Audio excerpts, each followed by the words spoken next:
एक घने जंगल में जहां हर तरफ जीवन था, जमीन के नीचे दो छोटे बीज पड़े थे। पहला बीज बहुत जल्दबाजी था।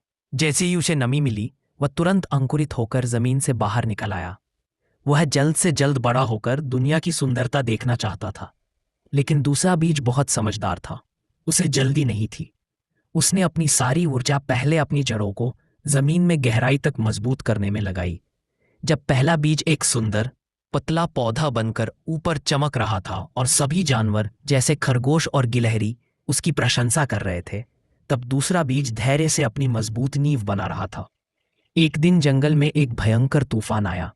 हवाएं इतनी तेज थीं और बारिश इतनी जोरदार थी कि पहला बीज, जिसकी जड़ें कमजोर थीं, जमीन से उखड़ गया और नष्ट हो गया। लेकिन दूसरा बीज, जिसकी जड़ें बहुत गहरी थी, तूफान के सामने भी अडिग खड़ा रहा। जब तूफान शांत हुआ और आसमान फिर से साफ हुआ, तो दूसरा बीज अब एक विशाल, मजबूत और स्थिर पेड़ बन चुका था। उसकी गहरी जड़ों ने उसे सफलता दिलाई थी, जो किसी भी मुश्किल का सामना कर सकता था। इस तरह दूसरे बीज ने सीखा